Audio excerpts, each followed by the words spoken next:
Okay, in many ways, this is our last week of class. If you look ahead, I like to see big picture. I'm a global thinker. Um, Something to think about as you're teaching writing, because you're going to have your detail thinkers and you're going to have global thinkers both in your class. And us global thinkers like to know the whole idea before we see all the steps. So, anyway, just a little side note there.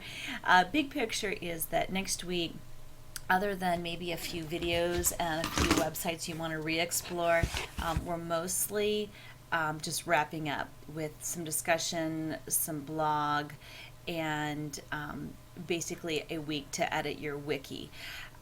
Last when I taught this class previously, I only had editing wiki for the last week, but because of the consolidated nature of the class, I really didn't want to leave out these two blog and discussion board topics. So that's why a little bit heavier in the week, but I think that I feel like you guys are a little bit more prepared for the final wiki, ironically, even though you've had less time. Okay, so what are we working for this week? We want to look at classroom management and workload management, and I think this is a big issue with English language arts writing teachers. And some of you will be in an inclusion classroom where you won't be the only one grading, and some of you might be teaching other subject areas or potentially shorter pieces that take less work. But I'm going to put it out there that no matter what age or context you're teaching writing, and if it's done well, the classroom management and workload management pieces are going to make or break you in a lot of ways. And I don't say that in a scare tactic way, but I just have watched teachers really burn themselves out because their techniques for managing their workload aren't working for them. And I've also noticed that there is a lot to the content teaching that can happen just by managing your classroom in a way that's takes preventative and proactive measures versus reactive and more like putting out fire type management. So what we're going to look at is Atwell has a great appendix of resources. Just look through those. You don't have to read it word for word. Just check out her resources in her appendix. Best Practices in Teaching Writing is a PDF that I pulled that I thought kind of addressed some of the issues that I was speaking of a moment ago. And another PDF is 30 Ideas for Teaching Writing. And both of these are going to be ones you just want to skim for the ideas, see what catches your attention. And while they are talking about the writing task, I think that we need to start looking at the tasks in terms of how will this play in my classroom? How will this look? How will it feel? What will it sound like as students enter in, as if the fly on the wall? What are they going to overhear? In terms of my classroom, and what is my classroom how is it going to flow? How am I going to keep all students busy at all times, occupied, engaged, and learning at all times? Probably one of my very favorite resources, I kind of briefly introduced this last week, is the resource Graphite. It's a fairly new resource, and basically it is a not-for-profit organization, as far as I can tell, that collects all things technology that can be used in education, and their products, not their products, but these products from all different resources and sources are organized by free and not free, and you can basically narrow your search and look up different products for, let's say, creating rubrics or classroom management or introducing brainstorming or whatever. And then what's really cool is they pull up the stuff and they are rated by teachers, and there's even sometimes ways teachers have used them, and whether it was a effective teaching tool or if it was more of like a tool for a teacher to use to help get organized. And then there were like tools for actually learning, and they rank them, and it's super sweet. Also this week I have for you, let me double check just to make sure I'm on the right week, since I consolidated things, I'm feeling a little bit off. Under our read and watch section, let me zoom down here. Yes, guest lecture this week is, and you'll notice, see, like this is all week 6. There's nothing really for week 7. Just side note. The guest lecture this week is a teacher I used to teach with about 7 or 8 years ago, and she is in a district where it's so small that she literally has half of the course offerings from grade 8 through 12 in language arts are on her shoulders, including like the newspaper yearbook type publications. And one of the ways she's learned to manage and engage is through blending her classroom using an online platform. And so she's going to talk about that. She's been so effective with it that her whole school started initiating a whole school initiative. Nice redundancy there. A whole school initiative this coming week and this coming year, past school year. I haven't been able to talk to her about how that went yet, but I just think it's kind of interesting. You'll see I also recycled a few things down here. There's a site for teachers, a Read Write Think. Some of these you've already seen, but I just thought I would put them there again if you haven't had a lot of chance to look at them. Okay. So what is our focus as we look at classroom management, workload management? I would like you to explore some of these technology tools in terms of thinking of how you're going to manage a classroom and how you're going to manage your workload. And what's going to guide your use of technology and your choice of technology in the writing classroom as well. You know, we don't want to teach with technology just to do it, just to add a bell and whistle. In fact, Eric Christensen, did I get the right last name? First name? The last name is certainly Christensen. Talks about disrupting your classroom with technology, and one of his big mantras is that we don't need any more ands. We need to start replacing things that are not effective. Maybe not effective for workload management, not effective for classroom management, maybe not effective practices in the classroom, and replace them with practices that are, and that's going to involve technology. We've got to start using this stuff. And why do we have to use it? Because, you know what, our students are going to be more marketable in the job and college atmospheres if they are adept at using practical technologies. So explore it, see what you're going to think. Just what are your thoughts on this? Don't just feel like you have to espouse mine, but what are your thoughts on technology and education?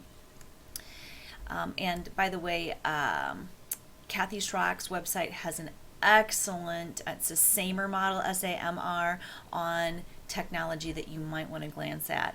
I didn't make it a required reading, but it's probably one of the best things I've seen in terms of cutting edge education and the use of technology. Again, that's the SAMR model, and that's on the Kathy Schrock website. I just put it up there so you can see what I'm talking about.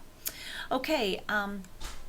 For your blog this week, I want you to explore some resources. We're going to talk about the discussion board. We're philosophizing on technology. Then for the blog, we're going to make a list of some resources that we like. Make a graphic if you want, a chart, something that's visually appealing so you can add it to your wiki later, that's a top 10 ideas, resources, or practices based on how you see them fitting your teaching style. You can use any resource, but I want you to consider at least including a few technology pieces. It doesn't have to all be technology, but this should be something you haven't mentioned already. So if you already have like an idea that you love that you already posted about, this is something different. It can be something as simple as like I said, my SAMR model. Let's say that really clicked with you, and you're going to put that as one of your resources. Basically, we're going to rob Graphite's idea, and you're going to be the expert on 10 ideas that you think would work. And you don't have to, when I say expert, you don't have to have tried them and used them. But if there's something you have tried and used in past classes, we're coming from lots of different directions, and I think that we have a lot to offer one another in how we share out resources. So if there's something that you used in another classroom, or if something you discover now, or something you've seen used, all fair game, and any resources we've had up to this point are fair game to draw from. I do want this included as a page in your final wiki. So what are we doing for week 7's wiki? We are going to, this is the final new thing to put in your wiki besides the blog, and feel free to, any resources that you think are keepers, like maybe some of your previous blog posts, feel free to fit those into your wiki. Just because I didn't say this was a wiki post doesn't mean it doesn't belong there. And basically for this week's final thing, this should be a fairly easy tool. I want you to create a monthly plan calendar page. You only have to do 1 month, or if you feel like your writing is going to be spread out over a series of months, you can set it up however you want, but I'm only asking for one calendar page, roughing in a rotation of writing, conferencing, teaching, and grading, pacing of work with sensitivity to your individual learners and your workload, because if you do bam, bam, bam papers, you can't keep up with that, folks. I know ideally, I talked to my class last semester and they're like, oh, I want to turn back a paper the week after they hand it in. And I'll tell you what, maybe really just gut honest here, the only time I've been able to manage that pace has been teaching at the college level, where I have fewer preps and fewer face-to-face times, so that my schedule is more flexible. When I was teaching in a brick and mortar K-12 building, teaching grades 8 through 12 with the teacher I mentioned previously, having 5 different preps. I know I keep harping on that, but this could be your scenario. I couldn't return things in a week. It was physically and emotionally impossible, okay? And I'm not exaggerating. And I'm like one of those people that you probably have picked up on, and kind of all guns blazing and get a lot of work done, but I just couldn't. So think about how you're going to pace this. Think about the students. And a lot of you have talked about wanting the students to revisit and revisit and revisit work. So what's that going to look like? So this calendar page can be specific to your writing prompts, and you can cast a vision for each of your writing prompts, or it can be as simple as maybe like a generic rotation that you want to have. Something that I've done recently is made a rotation for another teacher, because I was teaching a professional development. In fact, my teaching partner made it, that shows like which days we're going to be computer lab, which days we're going to be face-to-face, and it basically set up kind of a station rotation model for a blended classroom. Maybe that's something you see happening looking at the Atwell ideas and looking at this idea of a writing workshop. Maybe you're going to divide your group into A, B, C, and D group, and there's going to be 5 to 7 students in each group, and group A is going to do this on Monday, Wednesday, Friday. Group B is, okay, do you see what I'm saying? How you could look at this lots and lots of different ways. So don't feel locked in to any specific thing that you have to do, but I just want something that shows that you're thinking in terms of what this is going to look like on a calendar. And you can color code it if you wish, as much detail as you want. I hope you figured out by now that I want you to kind of take this and make it yours. You're not doing this for me, for a grade from me, you're doing this for you. Okay, again, trying to model some things that I hope that you can take away from this teaching writing class. Okay, just a couple things to think about in terms of these 2 items, classroom management and workload management. Just kind of teaching out from my experiences here in a little mini lecture. I think probably if I look at the classroom management piece and a new teacher, you've probably had some classes on classroom discipline and that kind of thing. And I will say that a busy classroom is a well-behaved classroom. Almost always. You always have those exceptional groups, and by exceptional I'm using that term very loosely, that just no matter how busy you create, how many activities you do, they're not easy to manage. But I would say for the most part, from teaching even college students, if there's something going on and if they know what the agenda is, there's a sense of expectation and expectancy, and that you know that you're going to miss something if you don't pay attention. So I think that's probably my biggest piece of wisdom for classroom management. That does require a plan, and it does require that you be on your toes. I don't see too many effective teachers sitting in desks. They're usually moving around. Now, all of that to say that I also encourage you to create an ebb and flow between your days so that you're not always on every day, every moment. I've talked to a lot of different teachers in language arts and other teachers, and when we put the kind of pressure on ourselves where all of the instruction relies on us, all of the activities have to come from us, we're going to create a scenario where we're exhausted and we get sick then, and we're not effective if we're not there. Okay, so something to think about in terms of workload management. I know that Atwell speaks to this a bit, but I find that probably my go-to method is, first of all, to have at least one day a week where there is such an established plan that it almost teaches itself. Like a day devoted to vocabulary is something I've used in the past.